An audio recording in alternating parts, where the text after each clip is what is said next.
Hi honeybees, welcome to Coffee Bee. कल ना बहुत सारे लोगों ने मेरे साथ इंस्टाग्राम पे ये स्टोरी शेयर करी थी, जहाँ पे शोएब ने लिखा था, hi guys, you all have been concern for our well being.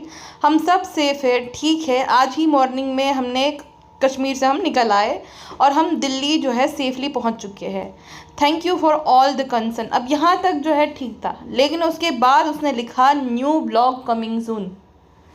कोई इतना इनह्यूमन कैसे हो सकता है? New blog coming soon.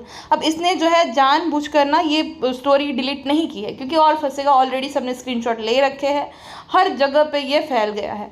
मतलब देखो भाई, अच्छा है तुम सुरक्षित हो, तुम्हारी बीवी, तुम्हारे बच्चे सब सुरक्षित वहाँ से निकल के, बहुत अच्छी बात है। बट थोड़ी सी तो इंसान को इंसानियत रखनी चाहिए।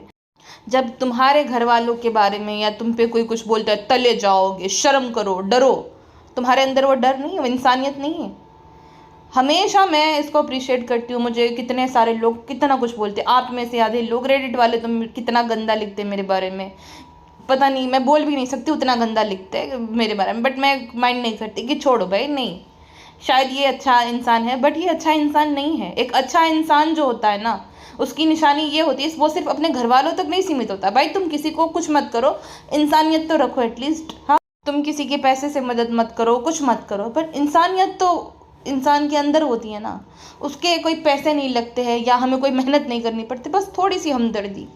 तो दो शब्द खाली, उन जो लोग जिन्हें बेरहमी से मारा गया है, जिनसे पूछकर उन्हें मारा गया है, जिन्हें फोर्स किया गया है, कलमा पढ़ो या तो गोली खाओ।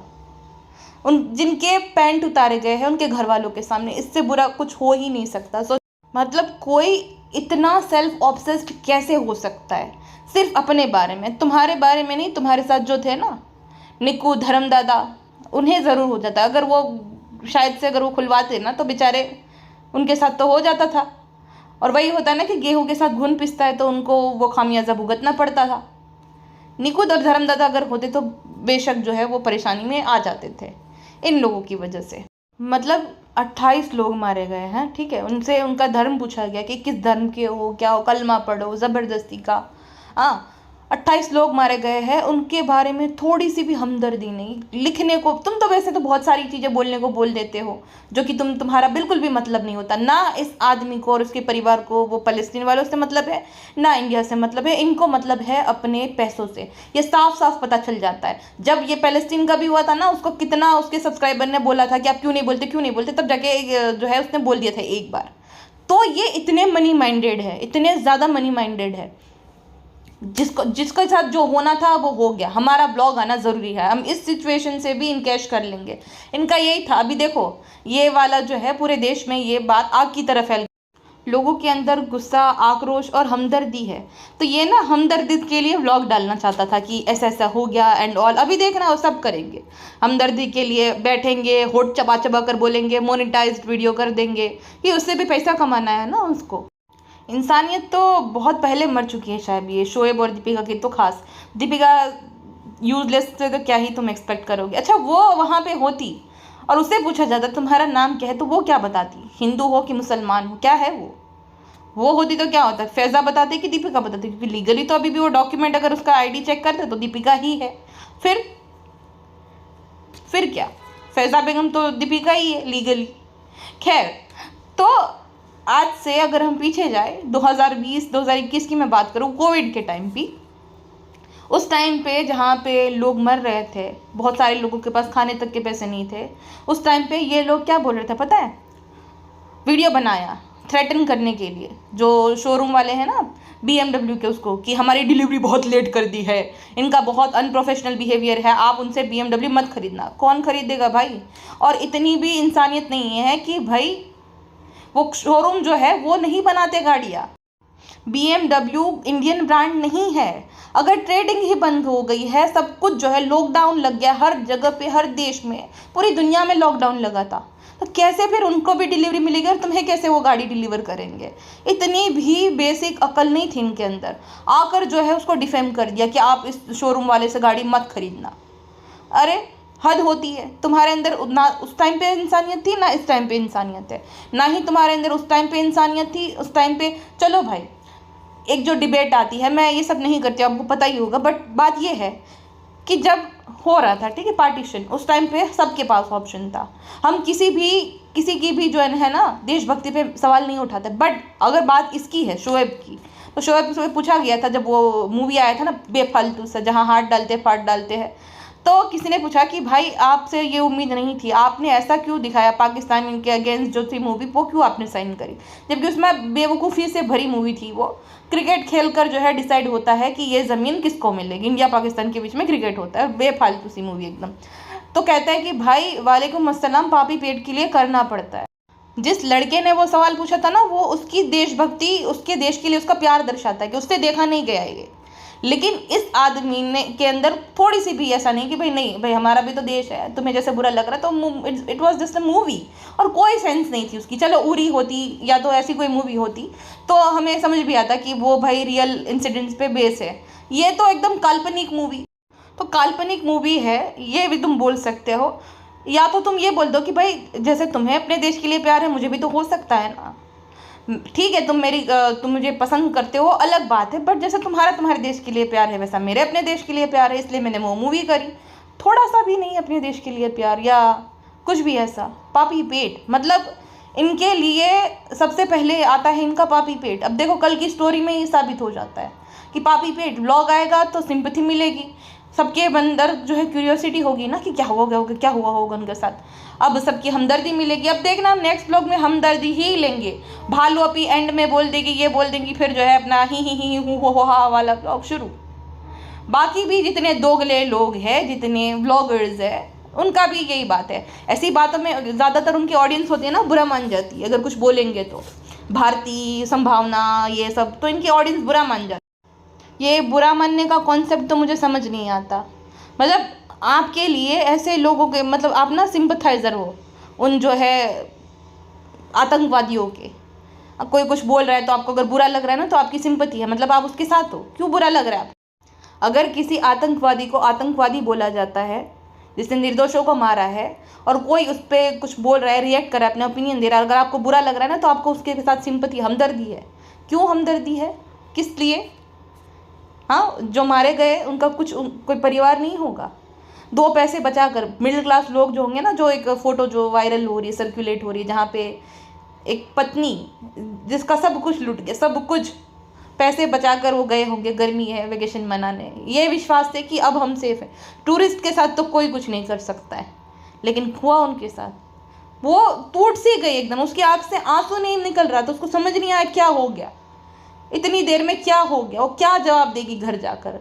अपने आप को क्या वो जवाब देगी? कैसे होगा? मतलब पूरी ज़िंदगी पड़ी, कितना बड़ा ट्रॉमा है ये। घूमने गए थे और किसी की हेटरेट के चलते जाना पड़ा उनको, इस दुनिया से जाना पड़ा। क्या दोष था उनका? कुछ नहीं, कुछ दोष नहीं था। उनका दोष था कि वो हिंदू थे, उनका दोष था सर्टन लोगों के अंदर जो है हेटरेट है मोदी के लिए। मोदी को संदेशा देना। तुम अगर इतने बड़े मर्द हो तो जाओ ना, सीधा दो ना, मोदी को सीधा संदेशा दो ना।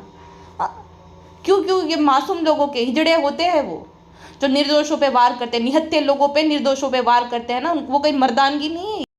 नामर्द होते हैं ऐसे लोग। जो बाकियों का चेक करे था ना पेंट करके कि उनका वो हुआ है नहीं, उनका चेक करना चाहिए था। नहीं होता कुछ भी, क्योंकि वो हिजड़े ही होते हैं। वो अपनी फ्रस्ट्रेशन अपने जो है अपने से ताकतवर इंसान पे तो निकाल नहीं सकते, निर्दोषों पे ही निकालते। हिजड़े होंगे वो, उनका पेंट चेक करना चाहिए था। नहीं होता वहाँ पे कुछ भी, क्योंकि हिजड़े थे।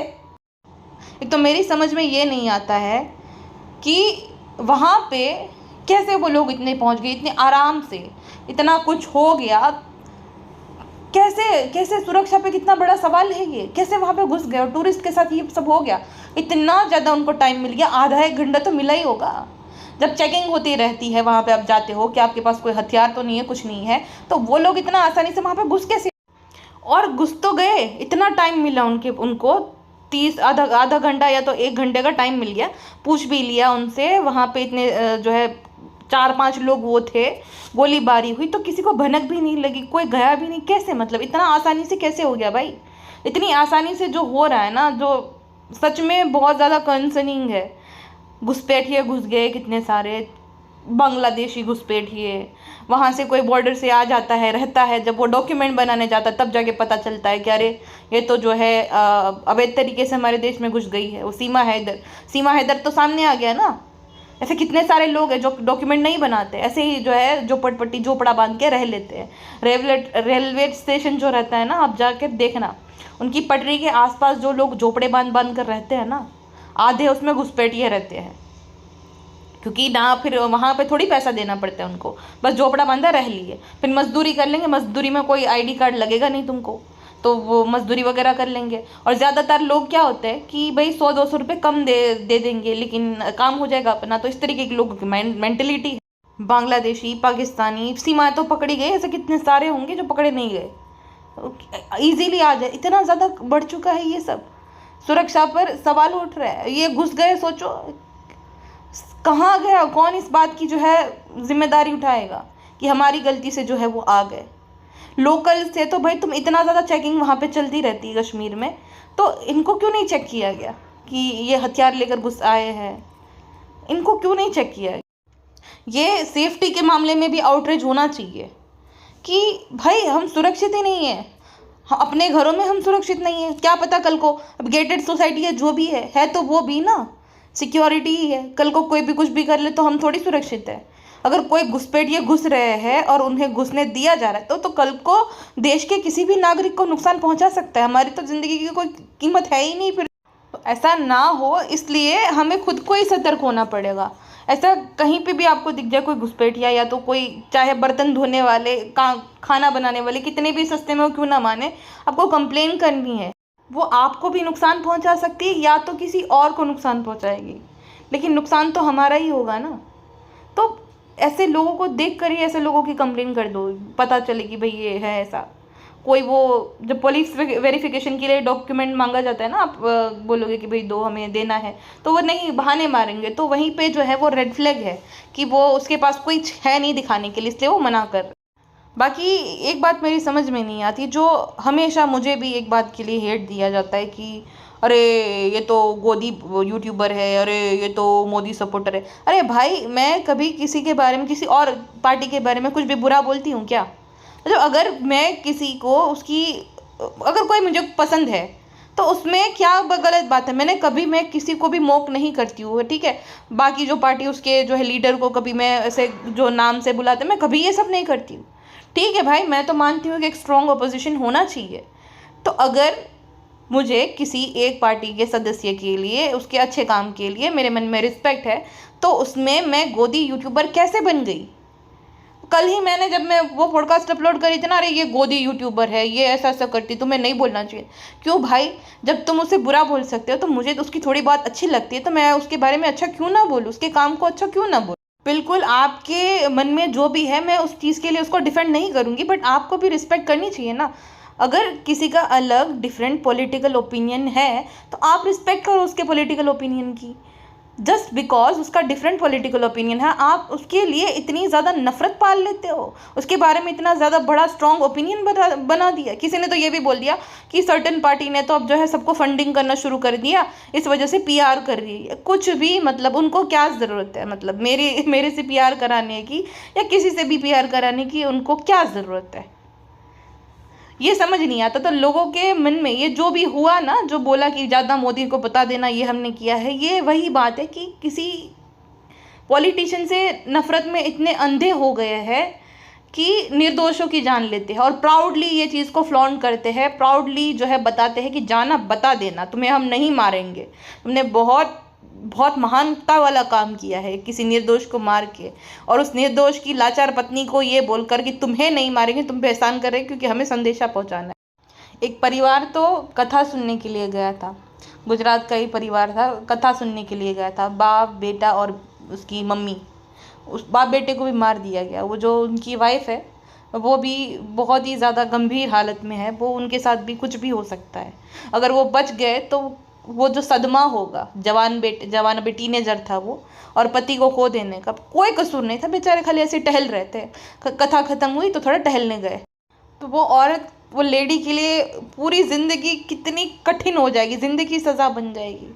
ये बात पूरी ज़िंदगी भर नहीं भूल जाएगी। इनके लिए तो बहुत छोटी बात है ना कि पॉलिटिशियन को जाके संदेशा दे दो, मोदी जी को बता देना ऐसा ऐसा किया है, लेकिन वो माँ, वो बीवी किसे बेचारी बताएगी? उसको पैसा, अब वो पैसा मिले, खामियाजा मिले, उसके किस काम का? उसकी पूरी ज़िंदगी तबाह हो गई, जीते जी वो मर जाएगी बेचारी। नर्क बना दी ज़िंदगी उसकी बिना किसी दोष के उसके।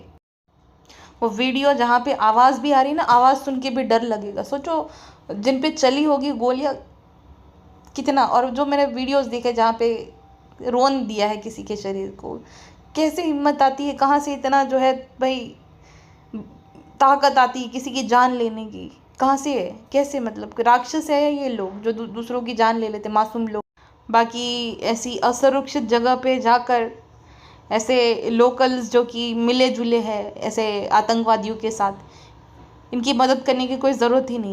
बर्फ़, पहाड़, यही सब देखना है, हिमाचल है, उत्तराखंड है, आप वहाँ पे जाओ। किसी असुरक्षित जगह पे खामखा बेवजह अपनी जान का जोखिम डाल के कोई ज़रूरत नहीं। जहाँ के लोगों के अंदर इंसानियत है ही नहीं, उनकी इंसानियत मर गई है।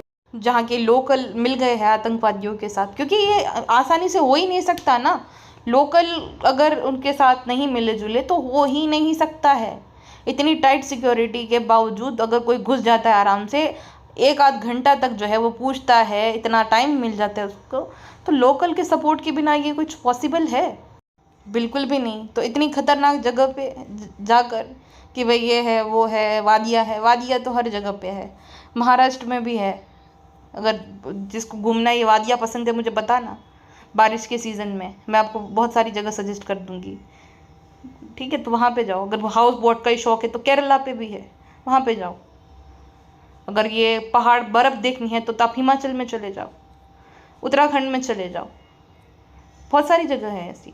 खामखा ऐसी डेंजरस जगह पे भाई मैं तो इतना डर गई, मैं ज़िंदगी भर नहीं जाऊँगी। ना ही अपने किसी घर वाले को, रिश्तेदार को, किसी को भी नहीं बोलूँगी कि जाओ वहाँ पे अपनी जान जोखिम डाल कर। और मेरे हिसाब से तो वो खुद इतनी समझदार है कि नहीं जाएंगे कभी भी, ये जो हुआ उसके बाद। तो प्लीज़ अपना ध्यान रखिए, और सच में अपना ध्यान रखिए।